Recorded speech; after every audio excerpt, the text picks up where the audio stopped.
नमस्कार। खबरों की खबर में आपका स्वागत है। इस वक्त की बड़ी खबर आ रही है दिल्ली के रॉज एवेन्यू कोर्ट से, जहां ईडी के केस में फंसे शराब घोटालेबाज मनीष सिसोदिया को 5 अप्रैल तक के लिए तिहाड़ जेल भेज दिया गया है। यह डबल झटका है। पहला झटका कल लगा था जब सीबीआई के केस में 5 तारीख तक के लिए सिसोदिया को तिहाड़ जेल भेजा गया, और अब ईडी के केस में भी उन्हें कोई राहत नहीं मिली।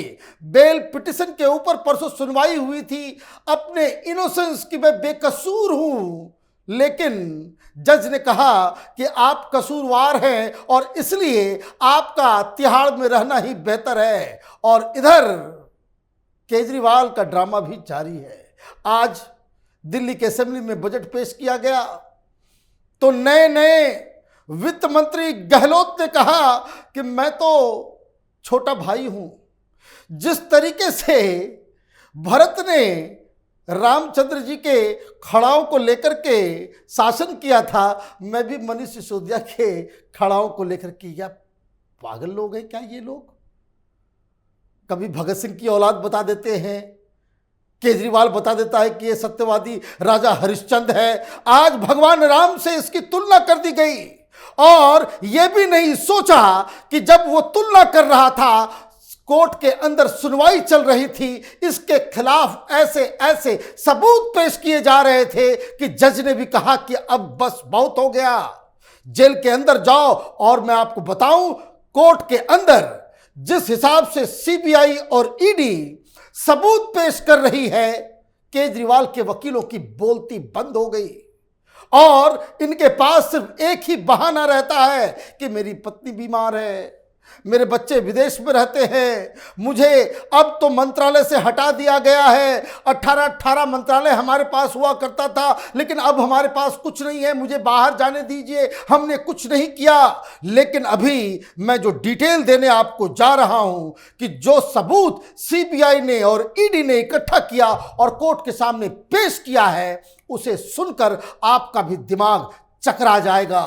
सीबीआई ने क्या कहा कि between 14 and 17th March 2021, South Group had flown and was residing in Oberoi Hotel. They reserved the conference room and have their meeting, prepared a note and take out printouts. There is a bill of those 65 pages. They take printout from the computer of Mr. Sisodia, take it for the meeting. इतनी detailing है। Capital TV के दर्शक, शुरू से इस बात को हम लोग कहते आ रहे थे कि इन लोगों की मीटिंग गुपचुप तरीके से दिल्ली के एक होटल में होती थी। ओबराय होटल के अंदर कॉन्फ्रेंस रूम बुक कराया गया, किस किस तारीख को, कब कब ये लोग तेलंगाना से, हैदराबाद से फ्लाई करके दिल्ली चार्टर्ड प्लेन से आते थे, इसकी पूरी जानकारी ईडी और सीबीआई के पास है। कॉन्फ्रेंस हॉल को जो बुक कराया गया, उसकी रसीद भी सीबीआई और ईडी के हाथ लगी हुई है। अब ये बताना पड़ेगा ये कैसे मंत्री थे जो अपने दफ्तर में पॉलिसी नहीं बनाते, अपने कंप्यूटर से प्रिंट आउट लेकर के ये ओबराय होटल जाते हैं, वहां पे इस साउथ ग्रुप यानी शराब माफियाओं के साथ बैठ के वहां पे नोट तैयार करते हैं और कानून बनाते हैं। इसमें तमाम लोग, जो लोग वहां मौजूद थे, इन सब के बारे में ईडी और सीबीआई को उसकी जानकारी मिल गई है। जज साहब भी हैरान थे इस खुलासे के बाद। लेकिन यह खुलासा अकेला नहीं था, सीबीआई ने और भी कुछ कहा। यह कहा, when we looked into computers on 15th February, a note is prepared on the computer of Mr. Sisodia. There were 2 significant things: that the commission was stated to be 5% and the requirements of eligibility for wholesale was 100 crore. In April 2021, everything is prepared. It goes to LG on 19th April. There is a note that a discussion happened with LG, who suggested a point that input is incorporated without any change. ये सारी जानकारी दी जा रही है कि ये पैसा कितना आना है, 100 करोड़ रुपए या 5% से 10%, 12%, ये सारे नोट्स कहां मिले हैं? मनीष सिसोदिया के कंप्यूटर में। ये कह रहे हैं कि बिना कोई सबूत के मनीष सिसोदिया को जेल में डाल दिया गया है। भगवान जैसे राजा हरिश्चंद्र की परीक्षा भगवान ने ली थी, उसी तरह की परीक्षा मनीष सिसोदिया की हो रही है। और आज खड़ाऊ लेकर के बजट पेश किया गया। यह तमाशा कब तक चलता रहेगा? सीबीआई और ईडी कोर्ट के अंदर सबूत पेश कर रही है और केजरीवाल का इधर पब्लिक डोमेन में नाटक चल रहा है। और मुझे तो इस बात की हैरानी है कि मीडिया में इसके ऊपर डिबेट नहीं, कोई डिस्कशन नहीं। ये सारी चीजें कोर्ट के अंदर हो रही हैं, बाकायदा रिपोर्ट की जा रही है, लेकिन फिर भी एक क्लीन चिट देने का प्रयास जो केजरीवाल कर रहा है और मीडिया जिस तरह से मैनिपुलेट हो रही है, यह बहुत ही शर्मनाक है। क्योंकि अगला खुलासा आप सुनेंगे तो आप भी दंग रह जाएंगे। कोर्ट में कहा गया, whatever recommendations were given on WhatsApp were taken and find verbatim in the policy. When licenses were being given, ultimately wholesale chunk had to come to them. There was an understanding with the South Group with some Indo-Spirit, a blacklisted company. Mr. Sisodia told that this has to be done and we have evidence. How many people he was angry at that to do it now because there was an urgency. They were ultimately given license against all norms. कितना बड़ा खुलासा हो गया इसमें। ये जो कानून बना रहा था सत्य हरिश्चंद्र, ये भगत सिंह की औलाद, ये जो बना रहे थे एक पॉलिसी, व्हाट्सएप से साउथ ग्रुप की तरफ से आता था कि ये कर देना। और सीबीआई ये कह रही है कि व्हाट्सएप पे जो मैसेज भेजा गया वही शब्द हू बहू बिना किसी शब्द को बदले हुए वो व्हाट्सएप पे दिया गया मैसेज पॉलिसी के अंदर है। इसके सबूत हैं। मतलब ये दिल्ली का शराब मंत्री शराब माफियाओं से हुक्म ले रहा था, व्हाट्सएप पे इसे आदेश दिया जाता था कि कानून में यह होना चाहिए।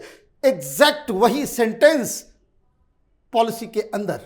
अब सीबीआई ने यह भी कहा कि ये सारी चीजें बिल्कुल इस बात को प्रमाण करती है कि इन दोनों के बीच अंडरस्टैंडिंग था और इसीलिए ये जो इंडो स्पिरिट है, ये वही अरुण रामचंद्र पिल्लई, ये के कविता का फेस जो इस पूरे घोटाले के अंदर था, उसकी कंपनी इंडो स्पिरिट जो ब्लैक लिस्टेड थी, उसको लाइसेंस दिया गया। और सीबीआई ये कह रही कि हमारे पास इस बात के भी एविडेंस हैं कि रात के 10 बजे सिसोदिया अपने दफ्तर में गुस्से में था, अधिकारियों को डांट रहा था, कितने लोगों को वो गाली गलौज कर रहा था और ये कह रहा था कि आज ये काम खत्म होना ही होना है। और रात के 10 बजे अल्टीमेटली लाइसेंस दिया गया। भाई इतना तो जल्दीबाजी आप दूसरे काम में नहीं करते। यमुना की सफाई हो गई है। 6-7 साल से हर साल बहानेबाजी चलती है, लेकिन शराब माफियाओं को लाइसेंस देने में 10 बजे रात तक आप अधिकारियों को रोक के रखते हो और गाली गलौज करके किसी तरीके से इसको आप लाइसेंस देते हो। सीबीआई ने और भी कहा कि 65% manufacturing is by 2 big company and there are 14 other small manufacturers. Though 65% was taken over by South Group, the influence and the interference is writ large. I will urge that him being granted bail will scuttle and compromise our investigation. बोले ये सब कुछ तो हो गया। इसका सब कुछ का निचोड़ यही है कि दिल्ली में जितनी भी शराब जो बनाई जा रही, जो बेची जा रही थी, उसका मैन्युफैक्चरिंग का जो ठेका दिया गया वो 15 लोगों को दिया गया, 16 लोगों को, जिसमें सिर्फ 2 कंपनियां ऐसी थी जो साउथ ग्रुप की थी, उनको 65% मैन्युफैक्चरिंग का ठेका दे दिया गया और बाकी 14 लोगों को बाकी का हिसाब किताब में दिया गया। तो ये कह रहे हैं कि भाई ये तो साफ साफ ये दिन के उजाले की तरह साफ है कि मनीष सिसोदिया, केजरीवाल की सरकार और के कविता, उसके साथ इन लोगों ने मिलकर दिल्ली के शराब व्यापार में कार्टेलाइजेशन किया, इलीगैलिटी की, ब्लैक लिस्टेड कंपनी को आपने ठेका देकर कोई सत्य हरिश्चंद्रवादी वाला काम नहीं किया। इन लोगों ने चोरी की है। और अगर ये व्यक्ति बाहर आ गया, अगर इसे बाहर हम छोड़ देते हैं, अगर इसे हम बेल दे देते हैं, अब तो इसको सब कुछ मालूम चल गया है कि हमारे इन्वेस्टिगेशन में हम लोगों ने क्या क्या पता कर लिया है। ये बाहर निकलेगा और सबूतों को मिटाने की कोशिश करेगा, गवाहों पे दबाव डालेगा, अलग अलग तरीके से अपने को बचाने की कोशिश करेगा। इसलिए माय लॉर्ड, इसे मत जाने दीजिए। जस्टिस नागपाल ईडी के केस में उन्होंने क्या कहा?